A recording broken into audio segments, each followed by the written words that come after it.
Okay. So good morning to everyone. Very warm welcome to our 2024 Creston Academies Benchmark Report Roundup webinar. For those that don't know me, my name's Neil Baldwin. I'm Director RI in the BHP Academies department, and I will be the chair for today's webinar. The Creston report is now into its 12th year of publication and continues to be a vital tool for many academy trusts. And in a short while, my colleagues Philip Alsop and Rachel Heath, who you will see on the screen, will run you through the key themes from the 2024 report, and there will also be opportunity throughout for you to raise any questions that you may have.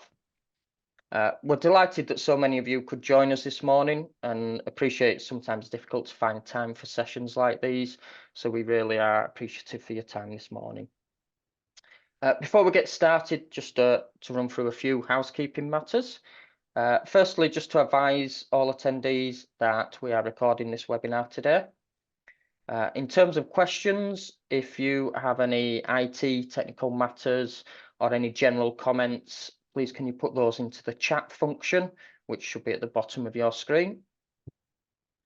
For any questions that you would like me to present to the speakers, please put those into the Q&A section.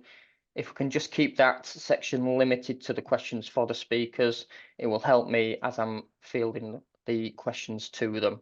And we'll have some quite natural breaks throughout the presentation this morning, so that's when I will propose to raise those questions.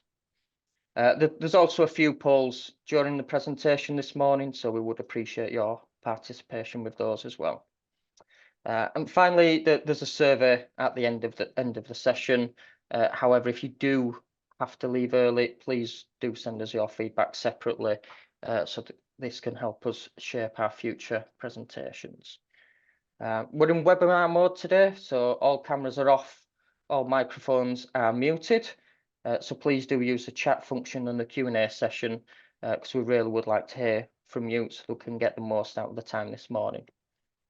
So without further ado, it's over to Philip to commence with the presentation.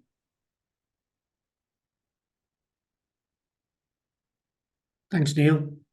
Hi, everyone. Yes, I'm Philip Alsop. I head the Academies team at BHP. So a warm welcome from me too. Thanks very much for taking the time to join us. I just wanted to start off by saying a little bit about the background to the report itself.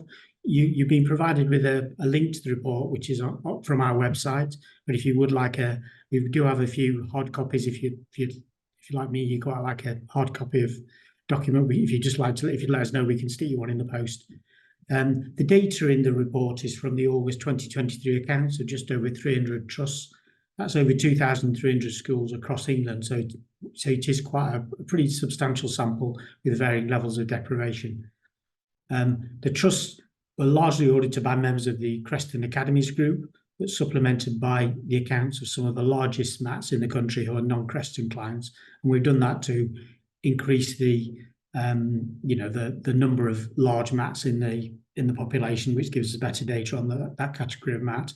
The data has been supplemented by responses by clients to the survey which we sent out in November last year. So if you were good enough to take the time to respond to that, very many thanks. It was really helpful. At the back of the report, there are a number of tables, a benchmarking table for each category of size of trusts: primary SATs, secondary SATs, and 3 different categories of MATs.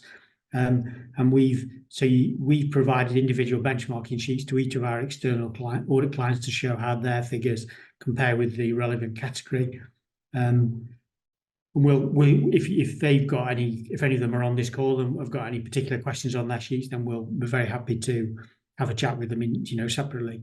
The purpose of this session is to consider the overall trends in the report. Please do raise questions, because obviously the more interactive we can make it, the better. I appreciate it's slightly harder to make it interactive when we're in webinar, doing it a webinar rather than in person.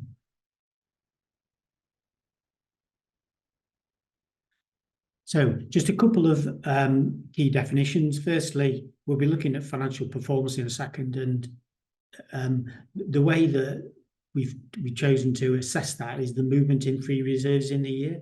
By doing this, we're taking out all of the capital income and capital transactions and also any Academy trust coming in or out. So we think that's the best metric of the sort of revenue result for the year, really. And free reserves are taken as the total of unrestricted funds, designated funds, and GAG. And secondly, the categorisation of MATs. You'll see on the screen what the categories are. Small MATs, we've taken those as fewer than 3,000 pupils. Medium MATs have got 3,000 to 7,500 pupils, and large MATs have got more than 7,500 pupils. So you hopefully can see from that where your trust, which category your trust fits into. So this is a chart of in-year surpluses assessed on the basis that I've just explained. And so you'll see from all categories are showing a lower performance than in 2022. Apologies, got a frog there in my throat.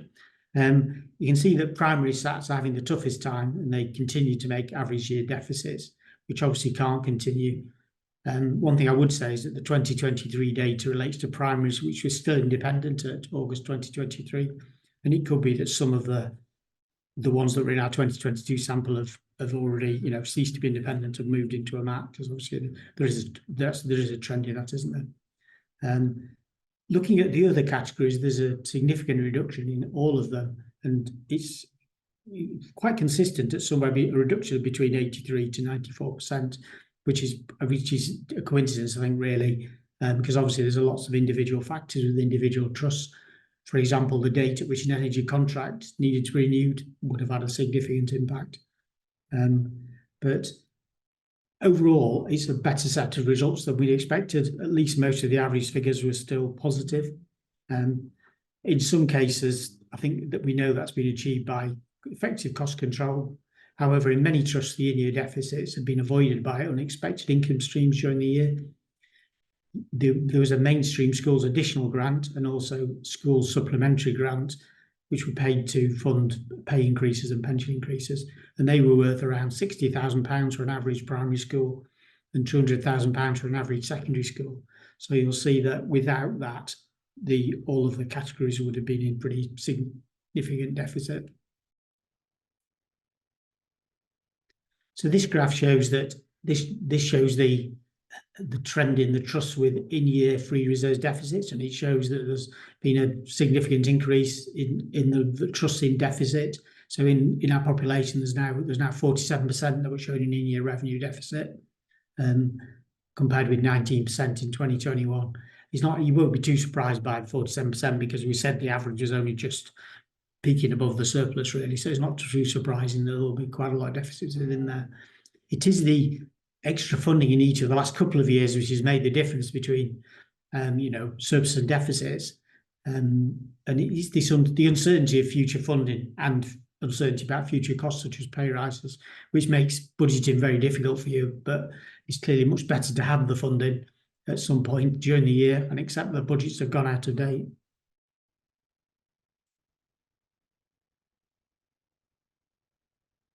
So this chart shows the level of average free reserves at the last 3 year ends. You may not be able to read the numbers on the screen, but if I just briefly run through them. So primary SATs are showing free reserves of around £350,000. Secondary SATs around £900,000. Small MATs 1.3 million. Medium MATs 3 million. Large MATs 7.8 million. So it depends how well you know your trust numbers, but you might be able to gauge roughly where yours fit against that.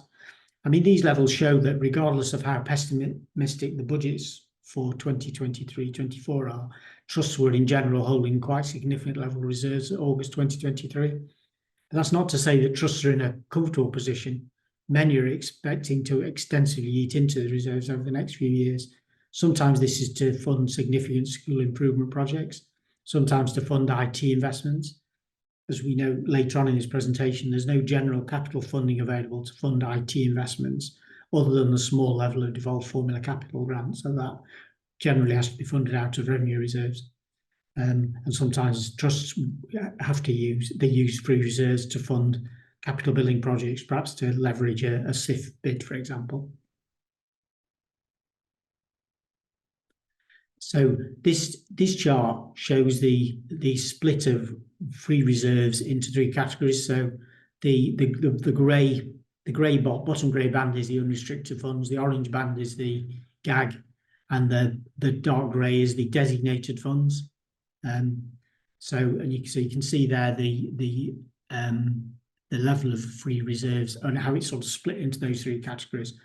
So we surveyed our clients in the autumn about how their level of free reserves compared with their reserves policy at the end of August 2023, and 49% said they got more than the stated policy, 34% said they were on track, and 17% were below the target. So that was sort of quite encouraging, because most of them were therefore on track or above the policy. But it's the 17%, in the final category that obviously got the biggest challenge, because they were below their target, and if they're below the target, it's not that easy to get back up. Second point I just wanted to pick up on here was the ESFA guidance regarding free reserves that was issued in November 2023. When this confirmed the de facto maximum and minimum levels of free reserves, it says that the ESFA is likely to start inquiring if free reserves are below 5% of total income. And it also says that reserves of more than 20% are considered high. And at this level, the ESFA is likely to start asking questions about future expenditure plans. Total income isn't defined in the guidance issued by the ESFA. I mean, if it's taken literally, it would include capital grants, schools joining the trust, etc. So we take the view that to avoid these distortions, we should be considering free reserves as a percentage of total revenue income. And that's what we do, in the next few slides. I've mentioned designated funds. I'm not sure whether you'll all be familiar with what they are.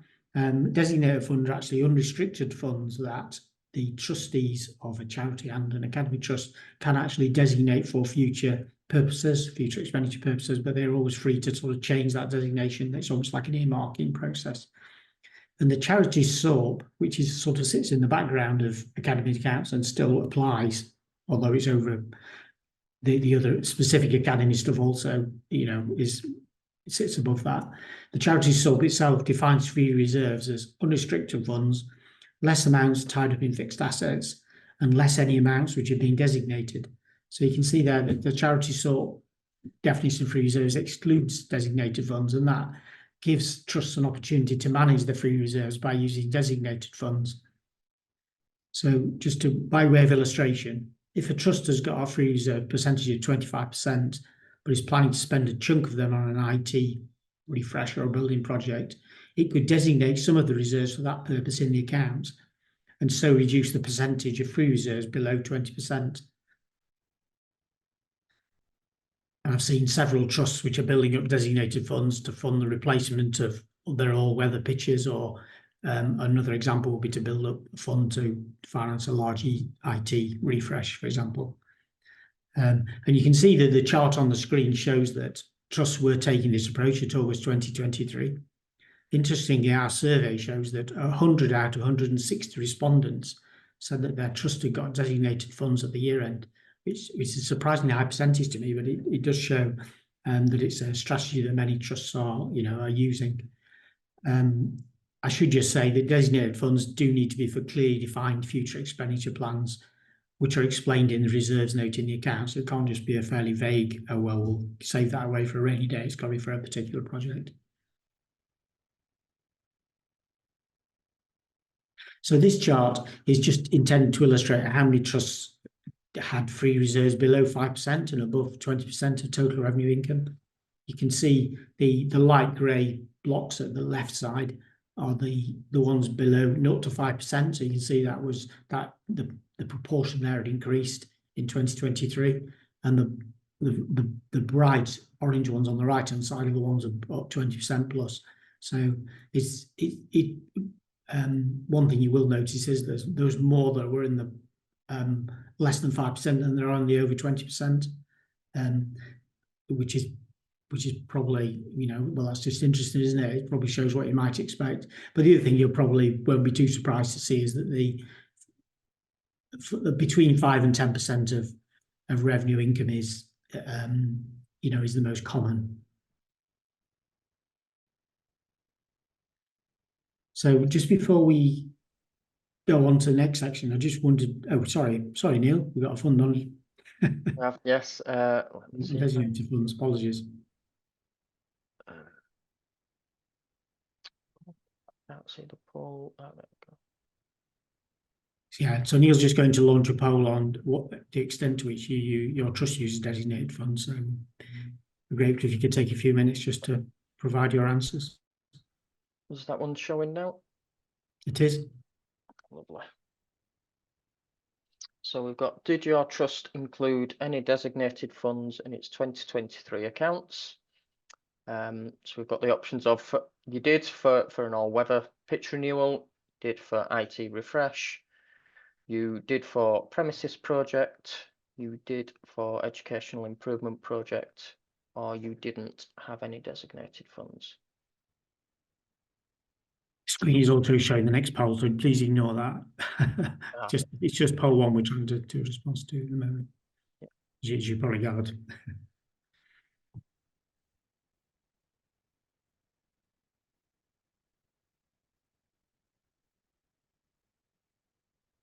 So we've got about half people that have responded.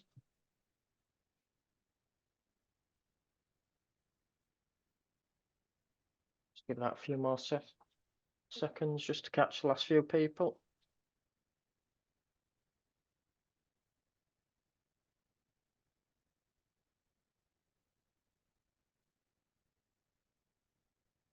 I think we'll end that there. So there are the results, hopefully showing. They are, yeah. No, it's quite interesting. So 64% of the audience haven't done designated funds. So maybe this is food for thought for next year. The next categories are the ones that you might expect. Premises projects is the most popular, isn't it? And all weather pitches. So yeah. Hopefully I think that may well be interesting to people in the audience as well, I think, in terms of how colleagues are using designated funds. So have we got any questions at the moment, Neil, before Rachel? No, thanks. Any that have come through. Okay, that's fine. Well, as I say, if anybody in the audience does want to raise questions, then please do. But in the meanwhile, I'll hand over to Rachel. Oh, sorry, this is mine. Apologies.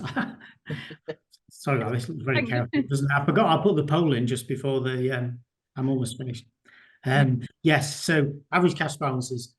Average cash balances are generally very similar to reserves. So that's why I just wanted to pick up on this at the moment. The cash at bank per pupil, interestingly enough, is about £1,100 per pupil in all the different categories of SATs. So that's that it's quite interesting. It's the same in primary SATs and in large maths, the same per pupil. Obviously, there's some fairly substantial balances here, as you can see, and you'll all be aware that it's now possible to earn interest of certainly 4%, isn't it, on deposits these days. So if very simple maths, if you've got £1 million you can put on deposit, then you can earn an extra 40,000, and I'm sure many of you are doing that. However, it is important that the trust has got a robust treasury management policy, and there is some good Charity Commission guidance which was issued quite recently, where it sort of sets out how you might develop such a policy. And the other thing to bear in mind, don't forget that the government guarantee of £85,000 is only for per institution. So just a matter of, there's clearly an opportunity to earn interest, but just need to take care with it, really.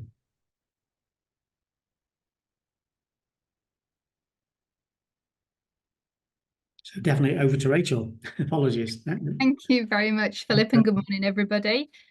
So if we look at this chart here, the average GAG income per pupil, this is your core funding, and previously we have focused on this metric. However, trends are quite difficult to interpret this year because what's been included in GAG has changed over the 3 years under review. So for the years 2022 and 23, they do include teachers' pay and pension funding. However, for 2023, sixth form funding is no longer included in GAG. It's now in other DFE and ESFA funding. So for that reason, this chart isn't particularly helpful. Instead, what we're going to move on to is the total revenue income per pupil. And as you can see on this chart in front of you here, in all academy types, all Academy trust types between 2022 to 2023, the percentages are up by about an average of 8%. And whilst this looks quite significant, there are a few factors that we do need to consider. Firstly, what were we actually expecting? And secondly, what has the cost inflation been from September 22 to August 23 for Academy trusts? So if we pick up on what we were expecting, back in December 21, the government announced additional funding that represented 5.8% per pupil for the 22-23 period. And as you can see here, the chart above is in excess of that. And the reason for that is unexpected income streams that Philip mentioned earlier. It was the mainstream schools additional grant, and you've also received a full year's funding of the school supplementary grant. So what was inflation running at? That's the second factor we need to consider. So moving on to the next slide, the annual inflation rate for the period to August 2023, based on ONS data, was at 9.1%. However, for Academy Trust, the cost inflation that you've been suffering is far greater than this, and I'll talk you through that shortly when we look at expenditure. So coming back to the total revenue income per pupil, when we look at the percentage increases here, you can see that they aren't in excess of 9.1%, so they are below average inflation, with the exception of small maths. And this is even more worrying because, as I say, when I come on to expenditure, your actual cost inflation is significantly higher than this, and certainly it's supported by a report by the Institute of Fiscal Studies that basically says that Academy trusts are suffering increases in costs that are greater than the economy-wide inflation. Moving on to average COVID recovery funding income per pupil. This is your National Tutoring Programme and Recovery Premium. As the slide shows, after a reduction in 2022 compared to 2021, we can see in 23 that all categories of trust types have seen an increase compared to 22. And a likely explanation for that is an acceleration of spending in 23 because the income is recognised in the accounts when it is spent. Now, this funding is for some of the most vulnerable pupils, so those eligible for pupil premium, and it comes to an end this month. And we know from the data that it represents approximately 1.3% of your total income for 2023. So unless new grants are forthcoming, trusts will have to cut their budgets to support these children. Looking at the average capital cost per pupil, so this finishes off our income section. Last year, SATs saw a large increase, and then this year we've seen a significant decrease, but actually we had an outlier in the data set for primary SATs.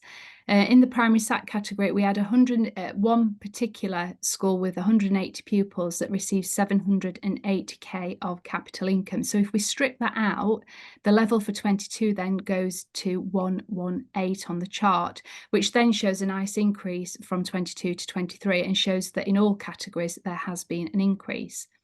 Now, capital funding does include the Condition Improvement Fund.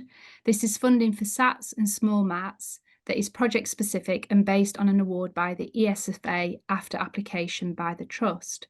Because SATs and small maths have to apply for the SIF funding, it is uncertain and they are competing with other trusts for the available funds.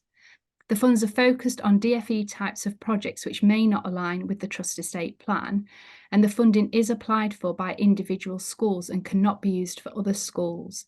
Quite often priority is given to applications where the trust can contribute some of its own funds to the project. And of course, SIF funding can be in the form of a loan rather than a grant. Conversely, you've got the school condition allocation, so the SCA funding for maths with 5 or more schools and more than 3,000 pupils, which is formula based, so it's automatic and gives them a big advantage in terms of planning capital projects because it is relatively predictable level of funding. The increase in the chart on the charts in front of you is expected because the sector has been given an additional 447 million for schools on energy efficient upgrades. And there's also been some additional funding for Connect the Classrooms, about 200 million that runs until 2025. For large maths that do receive the SCA funding, it's been relatively consistent. So the increase in 23 that you can see on the chart in front of you is probably from one-off grants from other sources, such as local authorities and from the energy grants. Whilst most MATs receive SCA, those at the lower end of the criteria are probably transitioning between SIF and SCA funding. So it does distort the categories slightly in the data in front of you. But an important point to note about SIF funding is that since 2021, some of it is repayable funding rather than a grant. And SIF loans don't show as capital grants in the year of receipt because they do sit on the balance sheet as a loan. The main point here is that repayments for that will have to be met out of GAG or other reserves as they arise. So trusts do need to think carefully when they sign up to these agreements, because they can be for as long as 10 years, and you are committing yourself then to repayments. So you do have to consider them in your budgets. So moving on to future funding. So underpinning funding of Academy Trust and schools is the National Funding Formula, which we've been talking about for years, and progress has been slow because of the need to protect schools that will lose income. School funding is distributed by the DFE to local authorities through the Dedicated Schools Grant, with the amount being assessed on a national funding formula basis. Each of the local authorities distributes it between individual schools on a basis determined by the local schools forum after deducting a proportion of the funding to support local authority central services and high needs pupils. Academies are then given ESFA funding on the same basis as the maintained schools in their area. These local decisions vary, and so the amounts received by schools still differ quite significantly from the national funding formula. 2023-24 is the first year of transition to a hard formula, with local authorities being required to use the national funding formula factors in their local formulae. And so we are seeing progress now. However, we're also seeing headlines. Many local authorities are struggling to balance their budgets, and there are press reports that local authorities are considering retaining more funding out of the DSG grant to meet an escalating requirement for high needs funding. This would squeeze the funding which they pass on to their maintained schools and consequently reduce the funding for Academy Trusts in their area unless the national funding formula is fully implemented. In terms of pupil premium, the funding rates will increase between 1.4% and 1.7%. However, since 2021-22, pupil premium overall for the 3 years has been around 10%, which is clearly below inflation over that 3-year period. Forecasting future income streams remains challenging, but is a crucial part of trust budgets. There are numerous complex income streams in addition to GAG, which Philip will pick up on later in this presentation. So moving on to expenditure, this chart here shows the average staff costs as a percentage of total costs. And as you can see, there is a clear trend downwards from 2022 to 2023 in all categories. If we look at that in a little bit more detail, this is showing that the range is between 70.6% at the lower end and 72.1% at the higher end. But what's interesting here is that the range is about 1.5%. And that compares to in the previous years, slightly wider ranges of between 2.1% on the next slide and 2.5%. So we can see that the range is decreasing slightly year on year. Moving on to a bit more detail here. So what is this telling us? Well, this is demonstrating that non-staff costs have increased as a proportion of total costs, which is no surprise given inflation and particularly light and heat costs. I'll come on to non-staff costs shortly. Staff costs have been kept under control, and if we focus on the 3-bar diagrams for the MATs to the right of the screen, the small, the medium and the large, we can see that it is the large MATs at 71.9% that are spending more on staff costs as a proportion of total costs, which means that they are keeping control of their non-staff costs and probably benefiting from the economies of scale that a large MAT can with having centralised services. Finally, just before I move off from staff costs, teachers' pension employer contributions. So next month they're increasing by 5%, and it's been confirmed that they are fully funded for the first year, and it is likely that extra funding will form part of GAG going forward. However, remember that since 2019, employer contributions to teachers' pensions will have increased a staggering 73% in a 5-year period. And that's a significant percentage of your education budget being spent on pensions. don't answer this question, but it does beg the question, what is the future of teachers' pensions? Moving on to the next slide, this is a key component of staff costs is teacher pay. Average teacher salaries have been relatively flat over the last few years, and one factor has been the replacement of older, higher paid teachers with more NQTs. In 2022, there were 4,000 more entrants compared to 21, but there were 7,800 more leavers. The 2023 statistics, however, are showing some increases in the primary SATs and the secondary SATs. MATs are slightly a little more varied and mixed, and that could just be to do with the mix of school in there. But if you do have a chance, please do read pages 43 and 44 of our benchmarking report. This details the additional payments for eligible schools available to those teachers in the first 5 years of teaching, which are there to encourage early years teachers to stay in the profession and could help to increase teacher retention. The feedback that we've received is that the levelling up premium payment for teachers has not been well publicised. Teachers in subjects such as chemistry, maths, physics and computing may also be personally eligible to make a claim. Moving on to senior executive pay, last year we reported that there had been only very modest increases or even stagnation in the CEO and head teacher salaries. This year we can provide a further breakdown based on the size of the MAT to give us a better understanding of the trends. We are not seeing the increase we would expect in line with the increase in the cost of living. Small MATs have seen the greatest increase of 18% from 2022 to 23, compared to a 4% decline last year. Where we saw very small decreases in average secondary SAT and primary SAT CEO salary last year, we are now seeing an increase of 8% and 9% respectively, which would appear to be a bit of a catch-up on last year's percentage. It is now at the medium and large MAT level that we are seeing stagnation with only a 2% increase. We know that in previous years there has been spotlight on the highest paid CEOs, so it's probably no surprise that it is at a slower level now. There was updated guidance issued by the ESFA in November 23, just helping boards in terms of making sure that pay is transparent, proportionate and justifiable. And it's important that trust boards ensure that pay is in line with the size and type of trust that they're recruiting for. Turning now to the CFO salaries on the right-hand side of the screen, we are seeing a range of movement in CFO salary against last year, perhaps indicating a lot of mobility in this key position. Primary SATs and medium MATs have increased while secondary SATs and small and large MATs have fallen.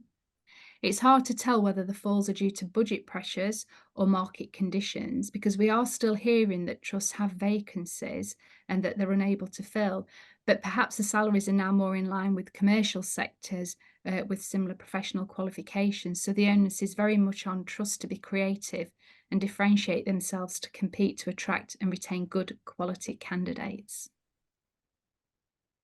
Moving on to average supply cost per pupil, our data shows that all MATs have a similar supply cost per pupil, and in all cases, this is an increase on last year.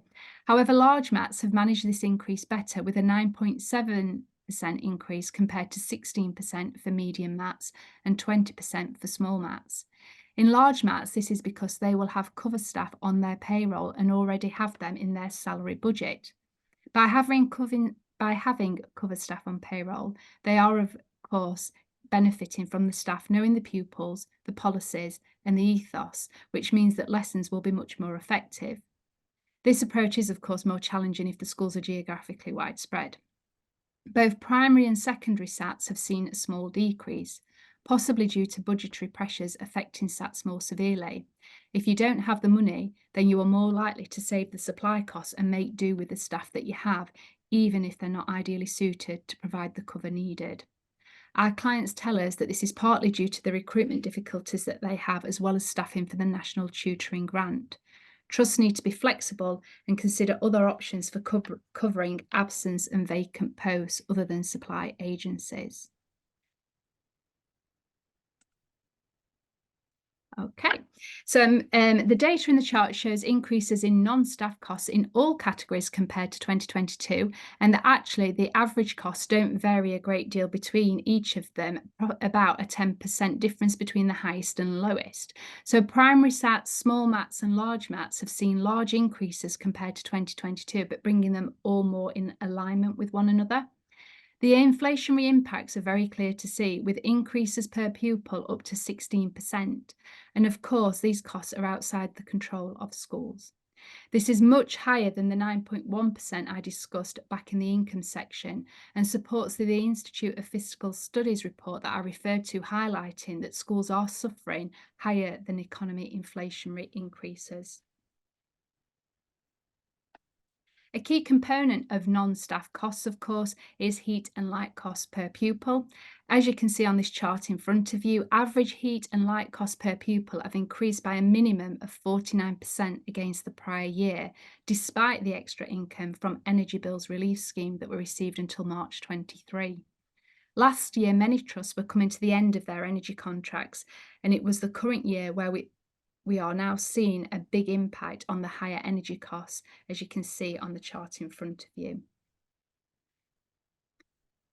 So moving on to carbon usage and energy efficiency strategy. So the clutter diagram in front of you is showing the average figure of about 0.2 tonnes per pupil. What's interesting about this diagram is that it clearly shows that the size of the school in terms of pupil numbers, which is your horizontal axis, is not resulting in lower CO2 emissions per pupil. Now, I know there are a few outliers, but generally we are around 0.2. But in very simplistic terms, the larger the trust in terms of pupil numbers does not result in increased energy efficiency. And if we move on to this next diagram, you can see that as a bar chart. So comparing CO2 emissions year on year, there is a downward trend. So this could be the result of investment in more energy efficient lighting, for example, and perhaps energy efficient boilers. As I mentioned in the income section, there is more funding available now for these energy efficient upgrades. But it could also be that trusts are being slightly more frugal. Are trusts actually making a conscious effort to reduce consumption, a bit like households where we've got more electric blankets and jumpers than we've ever had before? I would encourage trusts to all start developing an energy efficient carbon reduction plan. The DfE issued a policy back in December 23 setting out a strategy for sustainability and climate change in the education and services sector, and MPs did raise concerns back in January this year about how slow that progress is. So there is going to be a roadmap published that provides a bit more detail in terms of managing trusts to get to the net zero. We'll watch this space, but in the meantime, trusts have an incentive to develop their own plans to reduce carbon and thereby save on energy bills. Sustainability needs to be at the forefront of trust board decision and should be part of the standard procurement process, in particular on maintenance and building work. To assist in this, we did run a webinar last year with Auditel on our cost and carbon management consultants. And if you'd like a copy of the slides, please do let us know. Auditel are well placed to assist you with energy procurement and carbon reduction plans, and would be happy to introduce you. I think we're going to move now on to another poll, Neil. We are. I will just get that up for you. Bear with us one moment.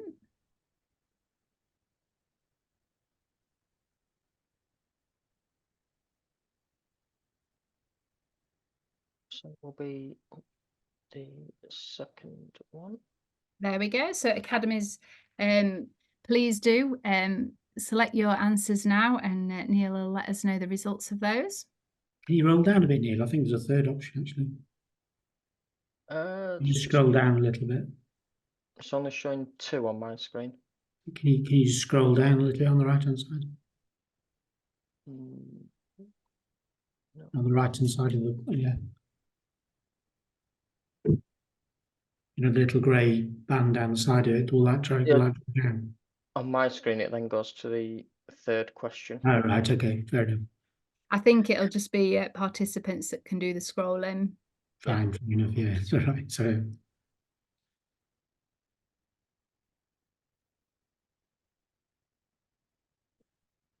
yeah, the third option I thought I'd put in was not started yet.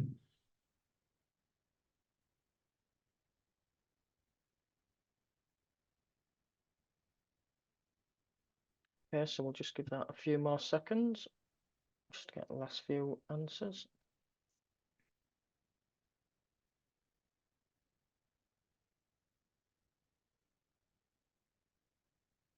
We'll end that there and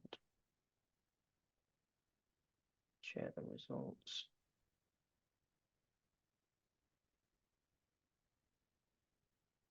So we've got 65% of respondents that say that they are at the initial development stage, and 35% now are saying that it is significantly developed. It's really interesting. Significantly developed, 35% is higher than I was expecting. So brilliant. Yeah.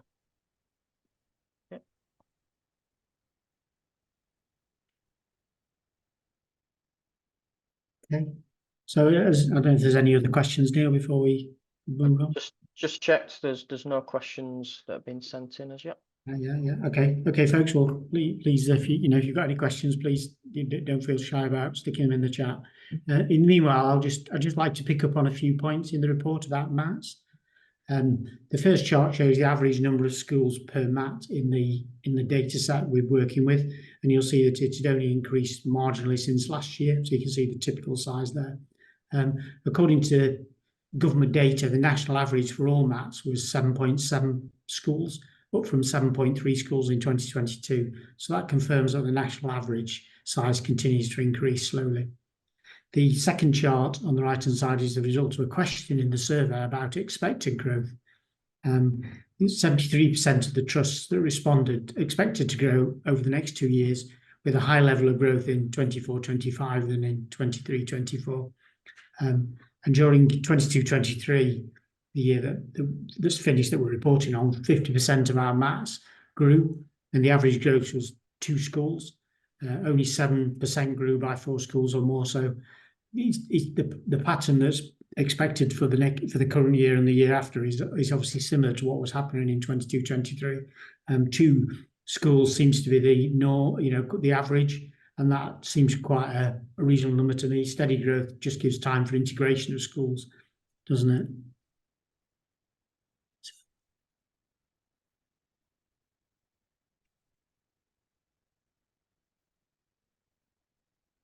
So the trend of Academy Trust deciding to pool either income or reserves also continues to grow irrespective of the size of the trust. And the chart shows the jump in popularity in 2023. You can see that around 40% of medium and large MATs in 2023 were doing either pooling GAG or pooling reserves.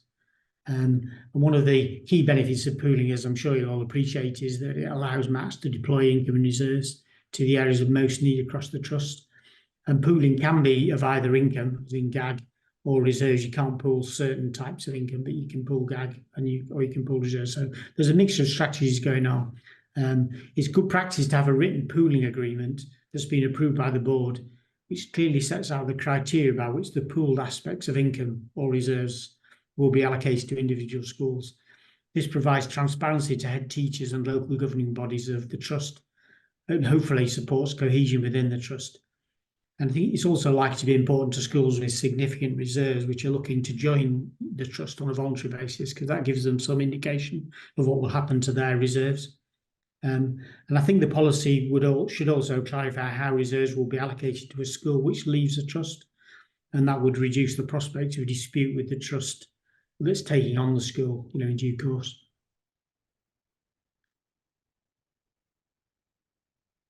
So we've now got another poll on just to. Let me just go back. Just on GAG and reserves pooling to assess what your approach you're all taking. Is that third question up? Not yet, no.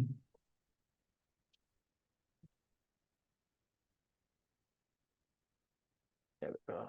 It is not yet. So which of the following reflects your trust position in relation to pooling? So we've got GAG pooling applied in 22-23, reserves pooling applied in 22-23, GAG and reserves pooling applied in 22-23, pooling is being implemented for 23-24, or there's no pooling at all planned.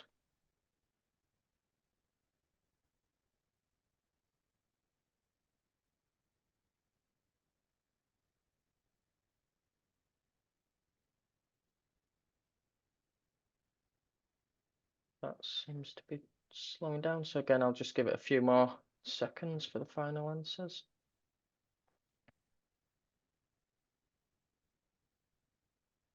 We'll call it that. So we've got 22% reserves pooling was applied in 22-23. We've got 6% of GAG and reserves pooling was applied in 22-23. 6% saying that pooling will be implemented for 23-24. 67% saying no pooling. Okay, well, that's interesting, isn't it? Yeah, yeah. As I say, a lot of my clients haven't done any pooling, so I'm not too surprised by that. But it's clearly it is a trend, particularly with the larger maps, I think.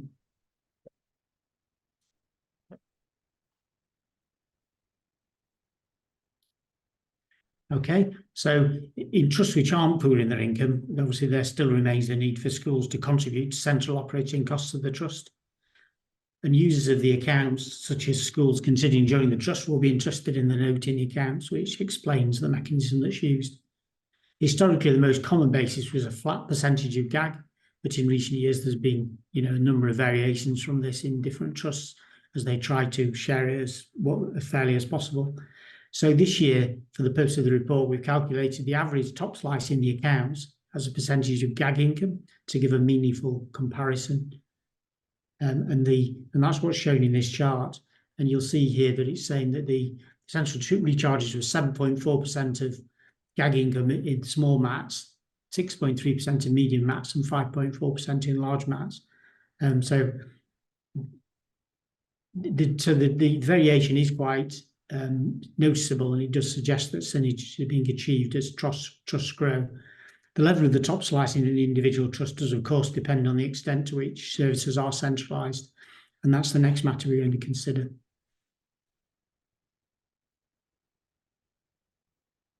So, just for the purposes of this report, just briefly covering how we've categorised them. So we've taken fully centralised trusts as those where all functions are centralised across all schools. So that's finance, estates, HR, IT, etc. Combination ones are those where only some of the functions are centralised across all schools, and fully decentralised ones are where there's no functions are centralised across all schools, and some or all schools have got, autonomy to act individually across all support functions. So this slide shows the extent to which our client trusts have become increasingly centralised. As you can see that there's 60% in the population that were fully centralised in 2023,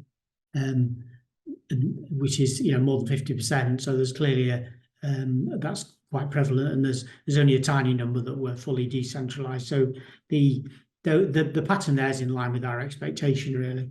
The perceived benefits of centralisation are consistency across schools of educational approaches and etc. Obviously, that should give rise to synergies, and that therefore should also give rise to financial efficiencies. And this chart shows the levels of centralisation split between the categories of mats, and you'll see that there's, not surprisingly, a high level of centralisation in all categories. But it's interesting to see this slightly lower level in medium mats. So small mats probably find it relatively easy to centralise because they've got a smaller team. And at the other end of the scale, large mats will have probably become pretty centralised as they become more sophisticated, and it's a way of keeping control over a big organisation. Medium mats sort of sit in the middle, and they seem to be slight outliers, and it may be that this is to do with growing pains and the introduction of extra layers of management as they do grow.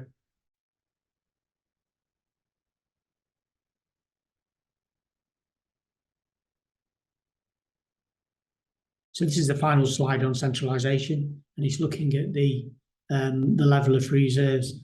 the question when we're writing the report was, well, does the data confirm that fully centralised trusts outperform others financially? It would be a neat conclusion, but does the data actually show that? We've already seen earlier in this presentation that the average central recharge for a large MAT is, at 5.4% is 2% less than in a small MAT. So that seems to support the conclusion.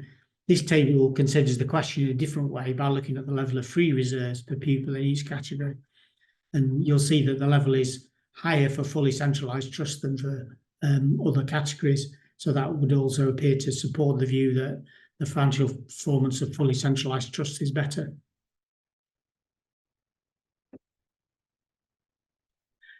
So this is my final slide, and as you'll see, it refers to future pupil numbers.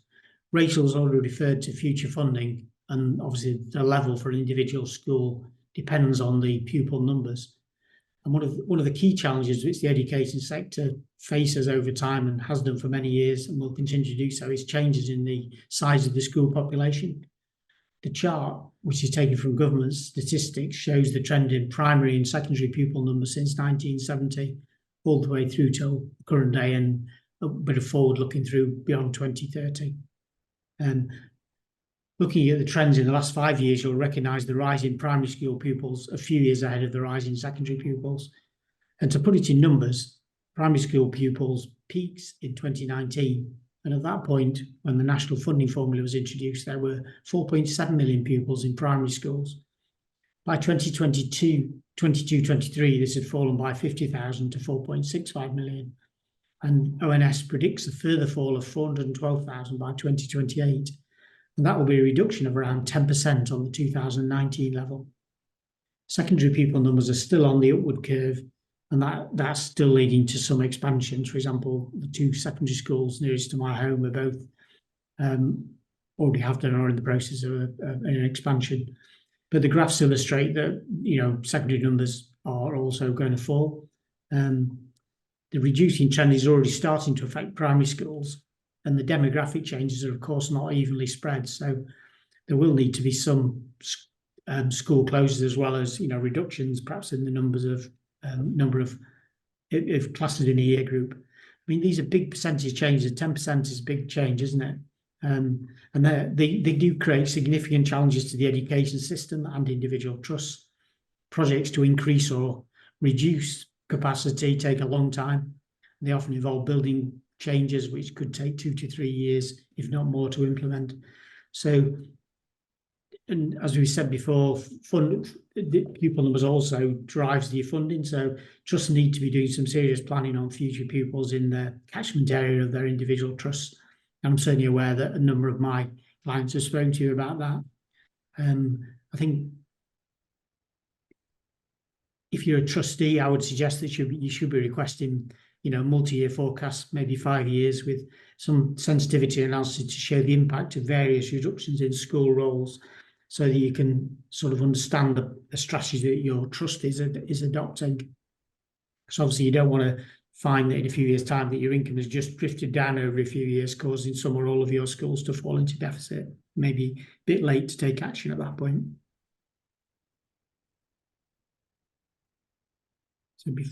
So before we move on to the final section, is there any questions? No, still not seeing any questions in. Yeah, okie doke. So over to Rachel again then. Thank you, Philip. So just a quick overview on governance. This is section 2 of the benchmarking report. A few key highlights for you.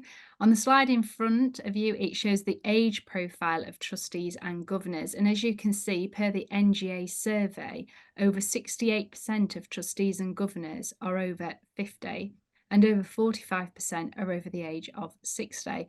Well, what does this tell us? This tells us that the demographic of volunteers is aging, and the big question is, how do you attract new people to take up the role? And particularly, what are your plans to replace your governors and trustees? What's even more troubling is that the NGA survey also found that over a quarter of people in post now indicated that they are considering resigning. And what's causing this? Well, trustees are expressing frustration about late papers, incomplete papers, and actions moving from meeting to meeting. trustees' workload is becoming unmanageable, which seems to indicate that the governance matters seem to be an area that give it with trust executives. So when your workloads are really full, we are seeing that these workloads are actually now negatively impacting on the role of trustees. And with fewer potential trustees in our school system, the workload on those that remain increases. What our next slide shows is the potential solution to that is to reduce the number of committees that a trust has. So this slide is showing that over half of trustees have 3 or fewer committees. So is this just because there are fewer volunteers and it's putting time pressure on all parties? So with fewer committees, fewer meetings, there's less time pressures. It's just worth asking yourself, does your trust have effective meetings with well-framed agendas? And a final note from me on governance is just regarding the external review. You have to describe what the Academy Trust has done to review the effectiveness of the board in your trustees' annual report. And is it time now to start thinking ahead to August 2024? I know it feels a long way off, but it'll soon be here. Do you need to start taking action in good time so that you can put something in your governance section? And remember, as a matter of best practice, Academy Trust should be carrying out a self-assessment annually, and that Trust should commission an independent external review of governance routinely. Any questions? Yeah, so here's your final chance. If you've got any questions, you know, if you do have any questions that you want to raise with one of us, please, you know, don't hesitate to email us. Pleased to see we've come in on time in about an hour, which is what we're aiming for.